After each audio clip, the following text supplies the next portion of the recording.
मेरे साथ Kangra bus stand में एक दुर्घटना घटी और आप सभी ने मेरे सोशल मीडिया पे मेरा पोस्ट भी पढ़ा होगा और उसके तत्पश्चात अगले ही दिन मीडिया के माध्यम से, न्यूज़पेपर के माध्यम से भी आप सभी को जानकारी मिली होगी। उसी संदर्भ में मैं अभी लाइव आई हूँ। थोड़ा आप सभी के बीच पूरी जानकारी रखना चाहती हूँ कि कैसे क्या क्या शुरू हुआ और किस प्रकार से पूरी दुर्घटना मेरे साथ घटित हुई। 11 तारीख को रात्रि में शिमला यानी कि सुबह में शिमला से पालमपुर के लिए ट्रेवल कर रही थी और पालमपुर के लिए कोई डायरेक्ट बस नहीं थी, तो इसीलिए मैंने हमीरपुर तक के लिए, मेरे साथ में अपने ही कार्यकर्ता थे तो वो भी बस में थे और वो भी ट्रेवल कर रहे थे। तो उसके साथ में क्या हुआ कि हम रात को 11 यानी कि 8 बजे हमीरपुर बस स्टैंड पहुंचे और बस स्टैंड में हमने पता किया, वहाँ के कर्मचारी यानी कि HRTC के कर्मचारियों से पता किया तो उन्होंने बताया कि 12 बजे से पहले कोई भी बस अवेलेबल नहीं है।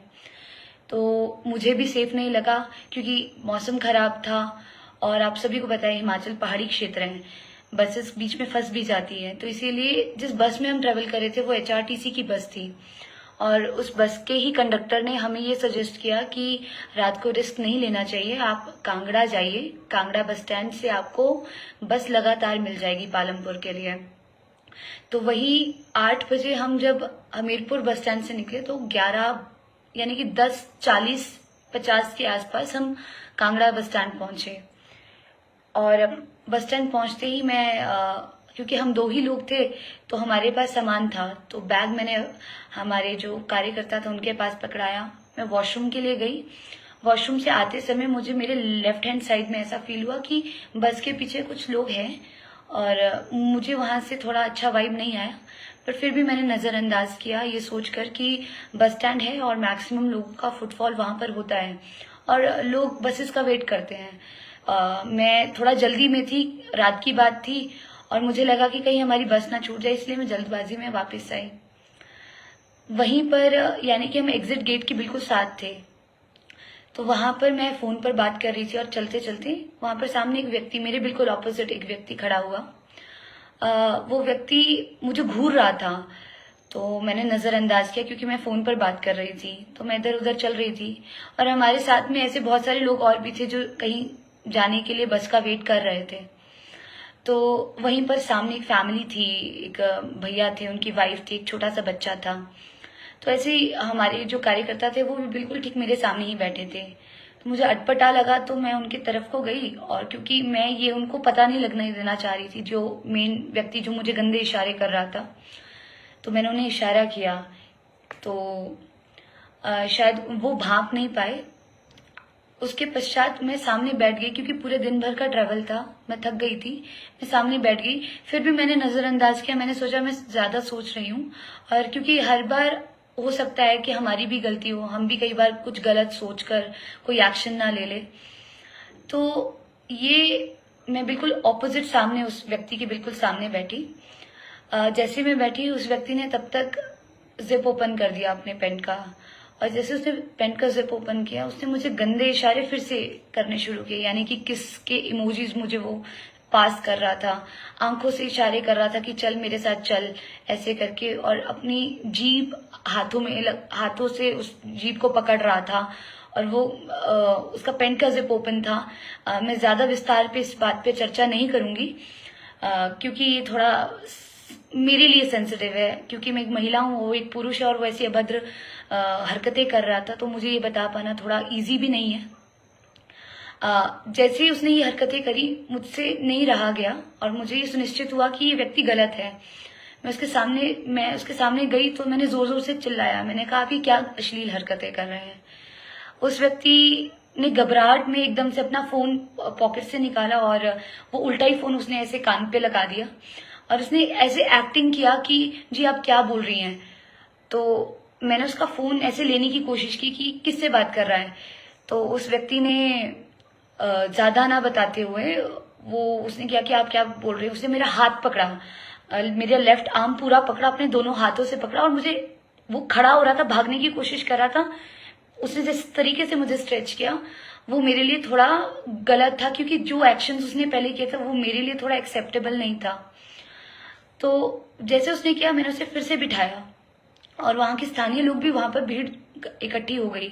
तो एक जो भाई साहब जिनका जिक्र मैंने अभी पहले किया, जो एक फैमिली जम्मू के लिए जम्मू की बस के लिए वेट कर रही थी, वो फैमिली भी वहीं पर खड़ी थी। तो वो भाई साहब ने एक वीडियो बनाना शुरू कर दिया कि मेरी बहन के साथ ऐसा हो रहा है, कांगड़ा बस स्टैंड में हम अभी है, ऐसा वैसा। और आप मानेंगे नहीं, ये इंसिडेंट 11 बजे एग्जैक्टली शुरू हो चुका था, यानी कि 10:55 पे ये इंसिडेंट शुरू हो गया था। 11:15 हो गए थे इस इंसिडेंट के लिए। हम वहां पर जोर जोर से बोलते रहे कि कोई पुलिस को बुला दीजिए, कोई पुलिस को बुला दीजिए। मैं खुद पुलिस के लिए संपर्क कर रही थी। मेरा फोन पुलिस स्टेशन, मतलब पुलिस पे नहीं लग रहा था, जो नंबर मैं डायल कर रही थी। और स्थानीय लोग में से एक जो टैक्सी यूनियन का एक बुजुर्ग व्यक्ति था, वो आया। उसने कहा कि ऐसी होता रहता है, आप जाइए यहाँ से। तो मुझे उनपे भी बहुत गुस्सा आया। मैंने कहा, अंकल अगर आप किसी की हेल्प नहीं कर सकते ना, तो आप बीच में ऐसी टिप्पणी भी ना कीजिए। तो वो वहां से गायब हो गए। बस वो भाई साहब वो वीडियो बना रहे थे उस व्यक्ति के, और मैंने भी उसका फोटो लिया कि कहीं ये भाग ना जाए। तो मैंने उसका फोटो ले लिया था, जो आपने सोशल मीडिया पे भी देखा। मैंने पूरा डिस्क्रिप्शन में उसमें बताया कि मैं अभी कांगड़ा बस स्टैंड में हूँ। तो जैसे वो इंसान 2-3 बार उसने ट्राई किया वहां से भागने का। तो वो भैया वीडियो बना रहे थे, ना जाने कहाँ से 2 स्कूटी में वहां बहुत, मतलब रुष्ट पुष्ट लड़के और लंबे लड़के, और मतलब काफी, मैं कहूंगी तो बहुत हेल्दी लड़के वहां पर आए और उन्होंने भैया को चांटा मारा। उन्हें लगा शायद कि मैं उन भाई की बहन हूं, इस करके उन्होंने उसको चांटा मारा और बोला वीडियो बंद कर। और ये इंसिडेंट जब हुआ, पहले लोग बहुत बाहर थे, पर उसके बाद जो स्थानीय लोग, यानी कि जिनकी दुकानें भी वहां थी, जो शटर खोलकर बाहर आ रहे थे, उन लोगों ने भी शटर डाउन कर दिया। हम वहां पर चिल्लाते रहे कि कोई हमारी हेल्प कर दो, कोई प्लीज हमारी हेल्प कर दो। और ये कौन है, जैसे हमने वहां पर ये बोला, इतनी देर में उन लोगों ने उस जो मेन कल्प्रिट था, वो जो मेन व्यक्ति था, जो कंडक्टर जो उधर अश्लील हरकतें कर रहा था, वो व्यक्ति उन्होंने वहां से भगवा दिया। और इन बिटवीन, आप मानेंगे नहीं, मेरे साथ में जो व्यक्ति थे, हमारे कार्यकर्ता थे ना, उनको भी मार पड़ सकती थी। और जो महिला जिनके हस्बैंड को मार पड़ रही थी, हम और वो हमारे साथ में 2-3 लोग थे, उनके बचाव में आए। उन्होंने हमें भी धक्के दिए, यानी कि मुझे भी मेरी शर्ट से खींचा पीछे। तो ऐसी हरकत, ऐसी गुंडागर्दी, मतलब एक बहुत बड़े फुटफॉल, यानी कि बस स्टैंड, आप सभी को पता है इतने लोग बस स्टैंड में होते हैं, और एक मेन सोर्स है जहां से हमें बसेस मिलती है, मैक्सिमम लोग वहां पर आते ही हैं। तो आप खुद सोच के देखिए कि बहुत शर्मनाक दुर्घटना है। प्रशासन का दुर्भाग्य है कि ऐसी कोई भी सुविधाएं वहां पर अवेलेबल नहीं थी। हमने इतनी देर तक वहां पर मांग की कि हमारी कोई हेल्प कीजिए, कोई हमें बता दीजिए पुलिस स्टेशन कहाँ पर है। तो ऐसे स्थानीय लोगों द्वारा भी वहां पर कोई हेल्प नहीं हुई, और वो गुंडे आए, उन्होंने मारपीट की और वहां से चले गए। और उनका जो मेन उद्देश्य था उस कंडक्टर को भगाना, उन्होंने, वो भी उनका सफल हुआ, जो उनका मेन उद्देश्य था। उसके बाद 10:40 पर वहां पर पुलिस आई और भारी बारिश हो रही थी। उसके बाद हम लोगों को वहां से ले जाया गया, पुलिस स्टेशन हम लोग गए। और जो भाई को गंभीर चोटें भी आई थी, उनका भी मेडिकल हुआ, मेरी स्टेटमेंट्स भी लिखी। ऐसा भी नहीं है कि पुलिस ने हमारी मदद नहीं की। जैसे पुलिस पहुंची, ये है कि पुलिस लेट पहुंची, पर जैसे ही पुलिस पहुंची, पुलिस ने हमारी पूरी हेल्प की। जो हमारे साथ हमारे कार्यकर्ता थे, मैं, वो, और जो फैमिली जो थी, जिनका छोटा बच्चा था, वो दीदी थी, उनका हस्बैंड था, उनको भी उन्होंने रेजिडेंस प्रोवाइड करवाया। एसएचओ सर जो ऐसे किया कि जहां हम लोग रुकेंगे वो ठीक है कि नहीं है, हमें खाना उन द्वारा दिया गया। और ये आश्वासन भी दिया कि डीएसपी सर का भी रात को फोन आया था।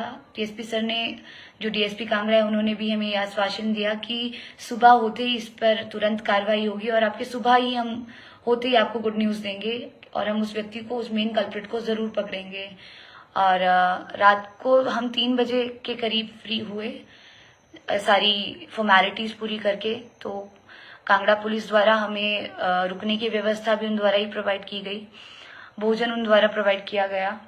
और सुबह होते ही उन्होंने हमें जिस चीज का आश्वासन दिया था, वो भी सराहनीय था कि उन्होंने जो रात को बात और कमिटमेंट हमें की कि वो सुबह तक उस कल्प्रिट को पकड़ेंगे, वो पकड़ा गया। और फिर सुबह मुझे डीएसपी सर का फिर से फोन आया था और डीएसपी सर ने ये भी आश्वासन दिया कि जल्द उन लड़कों का भी वेरिफिकेशन होगा जो लड़के वहां पर आए, उन्होंने गुंडागर्दी की।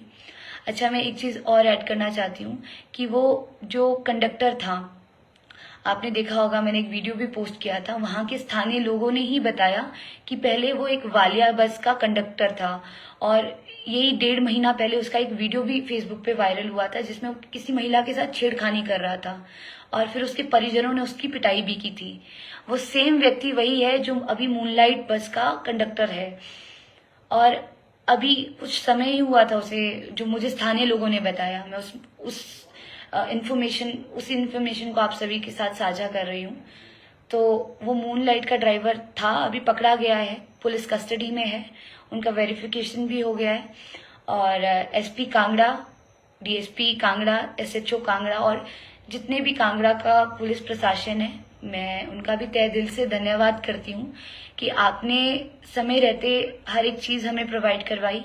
हमें जो आश्वासन दिया वो केवल शब्दों का ही नहीं था, वो सच में ग्राउंडेड भी दिखा और आप लोगों द्वारा जो कमिटमेंट्स हमें दी गई वो पूरी भी हुई।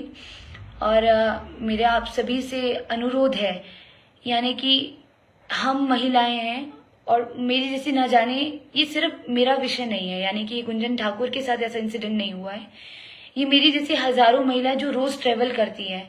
मैं सोचकर हैरान हूँ, यानी कि मैं एक सामाजिक कार्यकर्ता हूँ, मैं अपने आप को बहुत सशक्त मानती हूँ, अपने आप को बहुत एम्पावर्ड मानती हूँ और ऐसा नहीं है कि मैं पहली बार ट्रेवल कर रही थी, मैं बहुत ट्रेवल करती हूँ। मेरे साथ अगर ये दुर्घटना घट रही है तो आप खुद सोच के देखिए, वो बच्चियां जो रोजाना कॉलेज में पढ़ाई के लिए जा रही हैं और वो महिलाएं जो गृहस्थ जीवन में है और किसी कारण से उनको दूर ट्रेवल करना पड़ता है, तो उनके साथ कितनी ऐसी चीजें होती होगी और वो शर्म, वो सोसाइटी की शर्म से वो चुप भी रहती होंगी। मेरी लाइव आने का मतलब यही था कि मैं उन सभी महिलाओं, उन सभी बहनों से अपील कर सकूं कि आप अपनी आवाज उठाएं। अगर आप किसी चीज को गलत होता हुआ देखती हैं, आपके साथ कुछ गलत हो रहा है और आपको महसूस हो रहा है कि ये कुछ मेरे साथ गलत हो रहा है, तो आप उस चीज पे तुरंत एक्शन लीजिए। ये डरने वाली बात नहीं है, इस चीज को थोड़ा नॉर्मलाइज करना पड़ेगा। और जितने भी आप सभी मुझे देख रहे हैं, मेरा कोई और मतलब नहीं है, मेरा यही मतलब था कि आप सभी को मैं ये पूरा इंसिडेंट बताऊं कि किस प्रकार से ये चीज मेरे साथ हुई। तो ऐसा वो कमेंट के माध्यम से मैं पढ़ पा रही थी, एसपी कांगड़ा का जो पोस्ट पड़ा था तो उस पे मैं पढ़ पा रही थी कि नीचे कितनी महिलाओं ने इस चीज पे कमेंट किया कि हमारे साथ भी ऐसा इंसिडेंट हुआ है, कितनी महिलाएं वोकल हुई। तो मेरा आप सभी से आग्रह है कि आपके साथ कभी भी कुछ ऐसा हो, हिचकिचाइएगा मत, प्रशासन पे विश्वास रखिएगा, प्रशासन हमारी हेल्प करता है, पर आपको आपकी बुलंद करनी पड़ेगी आवाज, आपको अपने लिए बोलना पड़ेगा, क्योंकि अगर आप बोलेंगी तो आपको देखकर 1000 महिलाएं बोलेंगी। और मुझे बहुत शर्म आ रही है कि जो बस स्टैंड है, और हम सभी को पता है बस स्टैंड में सबका जाना कितना ज्यादा होता है, बसेस वहीं से मिलती है, सारी चीजें वहीं से अवेलेबल है। बस में मेरी मांग है प्रशासन से कि बस में एक ऐसा सिक्योरिटी परमानेंट कोई सोर्स होना चाहिए जहां महिलाएं तुरंत जाकर उसे अप्रोच कर सके। और दूसरा, वहां पर नाइट ड्यूटी में उस रात को कोई नहीं था, यानी कि ना ही कोई एचआरटीसी का कोई व्यक्ति वहां पर था। तो मेरा प्रशासन से मांग रहेगी कि वहां नाइट ड्यूटी में भी किसी की शिफ्टिंग रखनी चाहिए जहां महिलाएं सुरक्षित फील कर सकें। और दूसरी चीज ये है कि अभी मैक्सिमम बसेस का रूट प्राइवेटाइज हो रहा है, तो वो प्राइवेटाइज यानी कि दूर दराज के ऐसे क्षेत्र है जहां सरकारी बसेस नहीं जाएगी, वहां ऐसी प्राइवेट बसेस जाएगी। और अगर ऐसे लोग उसमें कंडक्टर होंगे, ड्राइवर होंगे, तो आप खुद सोचिए, पहाड़ी क्षेत्र में हर जगह नेटवर्क नहीं होता है, ऐसे दरिंदे कहीं पर भी हम जैसी महिलाओं को या मेरी जैसी 1000 महिलाओं को दबोच सकते हैं। तो ये बहुत सीरियस इशू है, मेरे साथ हुआ ये, इस चीज को हाईलाइट मत कीजिएगा। इस चीज के पीछे का जो विचार है, यानी कि मेरी जैसी 1000 महिलाएं हैं, मैं उनकी एक वॉइस बनकर आई हूँ और मेरी से 1000 महिलाएं जिनके साथ ये रोजाना होता है। तो मेरा आप सभी से आग्रह है कि कृपया आप सभी सतर्क रहें और ऐसे इंसिडेंट होते हैं तो उससे अपनी बच्चियों को, महिलाओं को घर से जाने से ना रोके। हालांकि उन महिलाओं को सशक्त करे, उनको एक लेसन पढ़ाए कि अगर आपके साथ ऐसा होता है तो आपको क्या करना चाहिए। मेरा पुलिस प्रशासन से भी आग्रह है कि एटलीस्ट कोई एक व्यक्ति आपका ऐसे एरियाज में होना चाहिए, बस स्टैंड्स में होना चाहिए, ऐसे जो पब्लिक प्लेसेस है वहां जरूर होना चाहिए। और जितनी भी प्राइवेट यूनियन की ये बस यूनियन है या जो भी है, इनसे भी मेरा आग्रह है कि आप किस व्यक्ति को अपने बस में ड्राइवर कंडक्टर रख रहे हैं, इस चीज की भी जांच करें। लास्ट में ज्यादा नहीं बोलूंगी क्योंकि ये ऐसा कोई विषय है भी नहीं कि जिसपे ज्यादा चर्चा की जाए। सिंपल सी बात थी कि मुझे लगता था कि मुझे आप लोगों के साथ ये एक्सपीरियंस शेयर करना चाहिए, तो मैंने आप सभी के साथ, मेरे साथ क्या हुआ ये चीज एक्सपीरियंस आपके साथ लाइव आके शेयर करी। और मेरा आप सभी से भी आग्रह है कि आप सभी जागरूक बने, सतर्क रहें और अच्छे समाज के नागरिक बने, क्योंकि हम अगर ये आज मेरे साथ हो रहा है, हो सकता है कल को आपकी बहन के साथ हो, आपकी माता जी के साथ हो, तो उनकी शक्ति बनकर उनके सामने आए। बस इतना ही कहूंगी। बाकी एक बार फिर से मैं पुलिस प्रशासन, SP Kangra, TSP Kangra, SHO Kangra और पूरा समस्त जो कांगड़ा थाना है, उनके जितने भी कर्मचारी, उन सभी का धन्यवाद दिल से करना चाहती हूँ। और मेरी उम्मीद है कि आगे भी इसमें जो कार्रवाई रहेगी वो अच्छे से होगी और निष्पक्ष तरीके से होगी। और मुझे लगता है कि मेरे साथ बहुत सारी महिलाएं ऐसी हैं जो अब इस चीज पे उनकी नजर है कि अब इसमें आगे किस प्रकार की जांच होने वाली है। मैं आप सभी से आग्रह चाहूंगी कि मुझे इतना ही कहना था और आप सभी का बहुत बहुत धन्यवाद जो आप लोगों ने इतने मात्रा में मुझे सपोर्ट किया। रात की बात थी और रात में ही मैंने देखा कि आप लोगों ने 300 से पार शेयर किए और आप लोगों की मदद की वजह से ये जो डील हुआ है, ये सारी जो चीजें प्रोसीड हुई है, वो केवल और केवल आप लोगों की वजह से हुआ है। तो ऐसे सतर्क समाज की हमारे प्रदेश में, हमारे देश में जरूरत है। आप सभी का बहुत बहुत धन्यवाद और मैं ऐसी अपील करूंगी कि आगे भी आप ऐसे ही सतर्क रहेंगे और अच्छे नागरिक होने का कर्तव्य निभाएंगे। धन्यवाद।